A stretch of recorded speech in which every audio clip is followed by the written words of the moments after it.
Benifa, MSc Physics, Professor K. Thangaraj Krishnan Bhaskar Gold Medal. Vishal, MSc Physics, Professor K. Thangaraj Krishnan Bhaskar Gold Medal.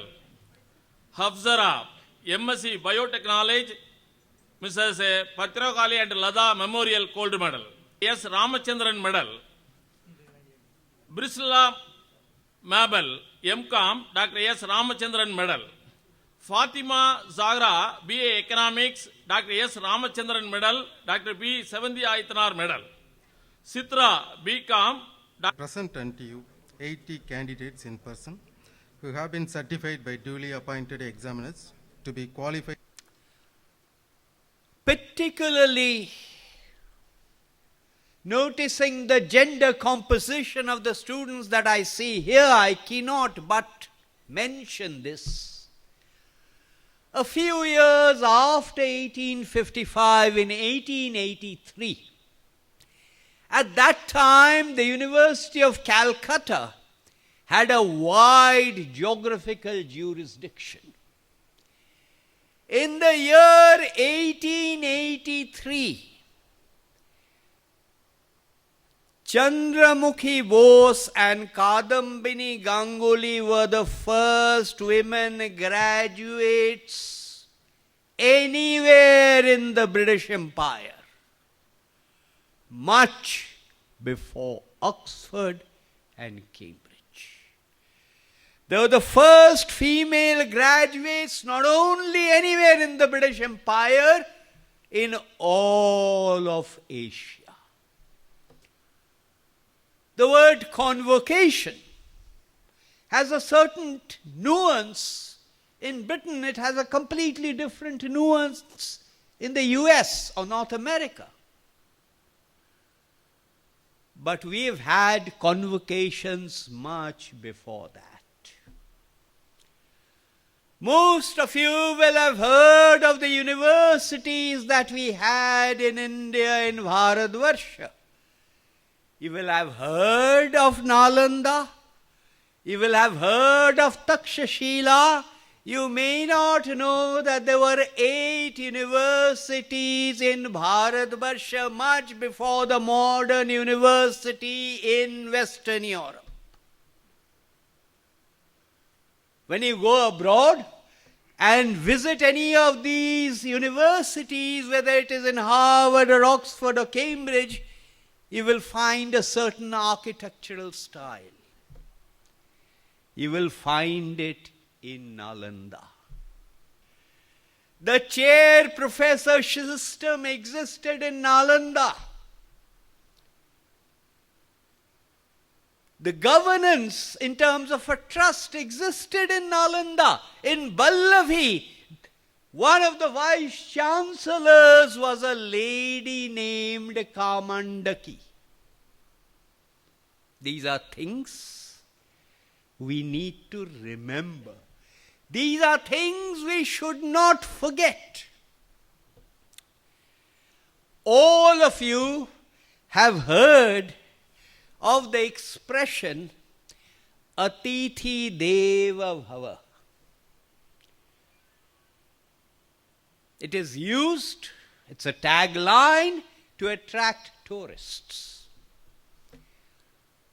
What I am certain is that none of you graduating students know that Atithi Deva Bhava is from a convocation address. It is the earliest known convocation address that I know of. in Taittiriya Sanghita. In Taittiriya Sanghita, there is a section called Sikshavalli. In Sikshavalli, the Acharya of the day, after the end of the convocation, administers the pledge that he will soon be administered a little while from now. And the student in response cites that pledge. Atithi Deva Bhava is from that. Pitri Deva Bhava, Matri Deva Bhava, Acharya Deva Bhava, Atithi Deva Bhava, Esha Dharma Sanatana. Most people do not know. The word convocation is a Western word. In some universities elsewhere in India, instead of the word convocation, they use two other words. Dikshanta Samaroha, the event after Diksha is over, or they say Samavartan. Samavartan means return. You have studied in the house of the Guru. You have come to a threshold in life. You are stepping over into whatever life will bring. So it is that return from the house of the Guru. And the convocation ceremony, the graduating student, is called a Snatakaha, from the same root as Snana. Because we have sanskaras at various points in life, sacraments to use an English word, and today is such a sanskara. You are Snatakas. Snana has this sense of purification. That is the reason we have a bath. Hence Snataka. You are raring to go. You want to take on the world. Believe me, at the age of 40, you will find that the world has taken you on. At the age of 60, you will discover it doesn't matter one way or the other. And at the age of 80, you will discover that both you and the world are illusions. But joking apart, you have expectations. You have plans. Let me assure you, those plans will never materialize. Destiny has a way of being completely unpredictable. Anything that you hope for often will not happen. Anything that you plan for often will not happen. And many things that you don't plan for, many things that you don't hope for will happen.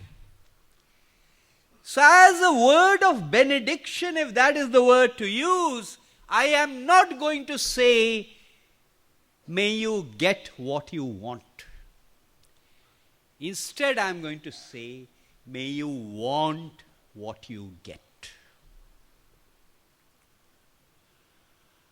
I hope that happiness is not defined in terms of external objects. It is not defined in terms of relationships with external individuals. Happiness is what is there inside you.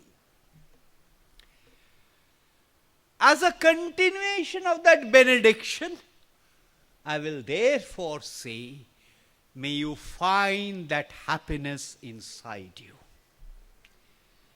May you find that destiny that is inside you, because you are not competing with the rest of the world. You are competing and trying to discover what is within yourself. You are trying to discover the destiny that exists. You are trying to discover the potential energy that exists within you. The world's perception of India has changed. The Indians' perception of India has changed. We are now proud to be Indian. Often it was said about India that India's past was glorious, India's future is glorious, India's present alone is bleak. For the first time we see the glorious future blending seamlessly into the present. And hence, all of us look forward with expectations to that Amrit Kal trajectory of 2047. In India, life expectancy has been going up. Despite life expectancy going up in India, in 2047, I dare say, most people here, and perhaps on the first two rows, will not be alive. You graduating students will be alive in 2047. This country of ours, this Bharatvarsha, was left to our ancestors in trust. As a famous American president said, the torch now passes to a new generation of Americans.